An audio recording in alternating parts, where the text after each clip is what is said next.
لوط علیہ السلام له خدای پیغمبري ورکړه، نو یو علاقه و د صدوم علاقه ورته وایي، هغې ته یې ولېږه چې هلته خلکو ته دعوت ورکوه. هغه واقع چې ته بل وخت درته ووایم، خلکو د لوط علیہ السلام نافرماني وکړو، ډېر غټ غټ ګناهونه یې شروع کړل. انجام یې دا و چې رب العالمین فرشتې راولېږلې د لوط علیہ السلام د قوم د عذاب دپاره. او د لوط علیہ السلام قوم چې په کومه خرابه بیماری کې مبتلا و، هغه د هلکانو دا خطرناکه او دا ګنده بیماری ده چې د ځنګل حیوانات هم خدای د دغه مرض نه ساتلی دي.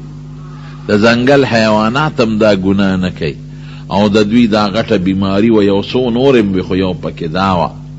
نو دا فرشتې چې پکې جبریل علیه السلام او میکائیل علیه السلام او نور فرشتې مو سره وې، د خشتوخ کشتوخ کلو هلکانو په شکل باندې رالل. خو لومبې ابراهیم علیه السلام ته رالل دی الخلیل ښار ته. ابراهیم علیه السلام ډېر مهمان نواز و، میلمه دوستو. میلمانه چې څنګه کېناستل، ابراهیم علیه السلام فورا کور ته لاړ.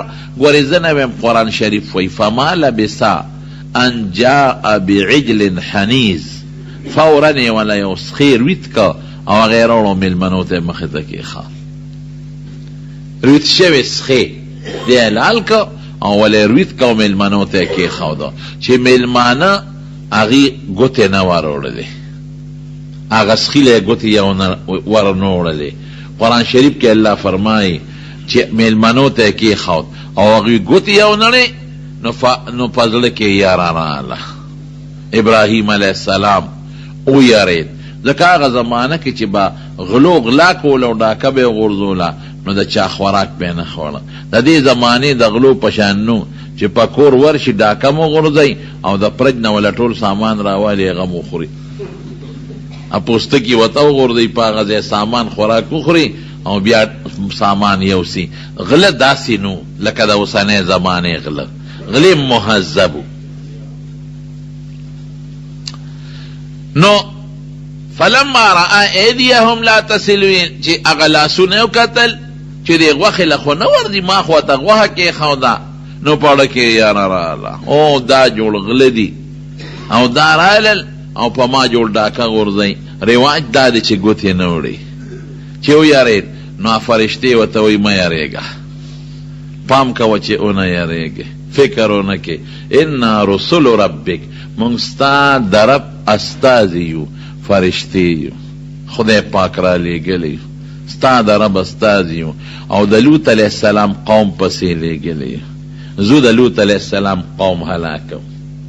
نو قرآن شریف پوی زه نه ویم. ګورې فلما ذهب عن ابراهیم الراع، چې کله د ابراهیم علیه السلام نه ګبراهټ ختم شو، وی دا خو فرشتې دي، ما خو پې بل ګمان کړی. نو یجادلنا فی قوم لوط، نو ابراهیم علیه السلام قرآن شریف کې الله وی دی ډېر زیات صابر و، صبر پکې ډېر و، رحم دل و رحم دل. نو بیا جګړې شروع کړې، باسونه یې شروع کړل چې دا د لوط علیه السلام قوم ولې هلاکوي او دا مه هلاکوي. رونو دین یو مسئله بله معلومه شوه چې ګورې ابراهیم علیه السلام پیغمبر دی، خو د غیب و علم ورسره نشته. د غیب و علم چا سره دی؟ تاسو وایئ، یا الله سره. که وی ورسره نو چیلې سخې وله ولې روتو، بیا خو به ورته د مخکې نه پته وه چې دا فرشتې دي، او سخې وله ولې روتو یوه. دویم دا ده چې دا یره او ګبراهټ پې ولې بیا راته، چې دا قرآن وی ګورې زه نه ویم. فلما ذهب عن ابراهیم الروع، یره تې لاړه، دا ګبراهټ پې ولې راته، لوی مقرب د رسول الله مبارک نیکه دی، او یره پې راله. او چې بیا یره تې لاړه، نو د لوط علیه السلام د قوم په حق کې خبره کوله. نو که د غیب و علم وی، خو د مخکې نه به ورته پته وه چې دا د لوط علیه السلام د قوم د هلاکت دپاره راغلی، مخکې نه به ورته پته وه. د لومبي نه به یې ورسره باز شروع کړی و، دا وروسته ورسره بیا دا ولې وی چې یره تې لاړه، نو وروسته یې ورسره باز شروع کړ. نو دا به زمونږ ښکلې خشته سوچه عقیدی چې د غیب و علم به د چا سره یي.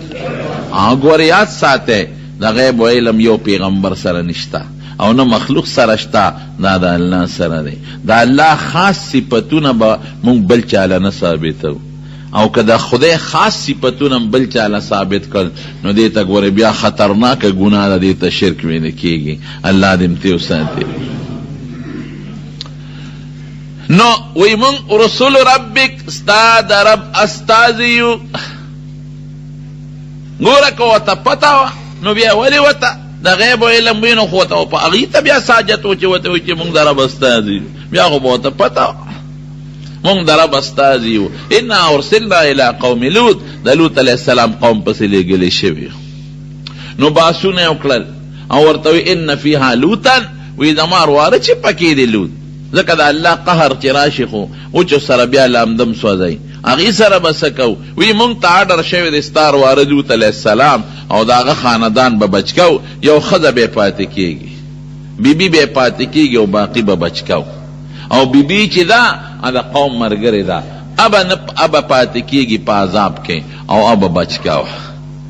قرآن شریف کې الله فرمایي چې د ابراهیم علیه السلام بیبي ساره، دا ګوره د قرآن معنا خبره درته کوم، دا ولاړه وه د دیوال نه پورې غاړه، علما لیکي دیوال نه پورې غاړه ولاړه ده.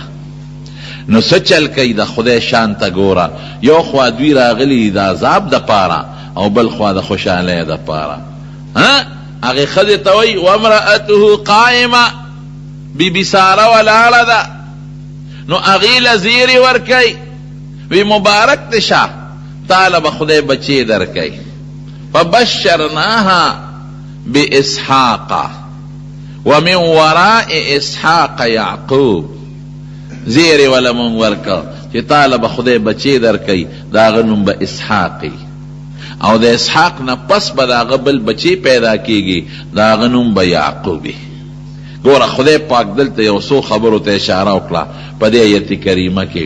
یو خو یې دې اشاره وکړه چې بچی به پیدا کېږي او زلمی کېږي به، ولی چې ستا د نوسۍ پیدا کېږي، د نوسۍ ذکر یې وکړه، نو د نوسۍ نوم یې وله کېښوده. نو چې نوسۍ دې پیدا کېږي او نوم وله ما کېښود، خو معلومېږي دا چې دا زوی به په ماشوموالي کې نمر کېږي، دی به زلمی کېږي، واده به کوي او واده نه پس به بیا دله خدای بچی ورکوي. دام ته معلومه شوه چې اسحاق زوی به در کوم خو لویږي، بالغ کېږي، بچی به یې کېږي، او د زوی نوم یې وله کېښود او د نوسۍ نوم وله خدای کېښود د برنه. وایه د دې نه لوی اعزاز کېدی شي؟ نه. بیا درته دلته ویم که د غیب علم ورسره وي نو دا ټولې خبرې خو به ابراهیم علیه السلام ته مخکې نه پته وه، نو بیا د خدای دې وینا ته پکې څه ضرورت و؟ نو چا سره شو د غیب علم؟ وایه الله سره. دا زمونږ د عقیدې خبره.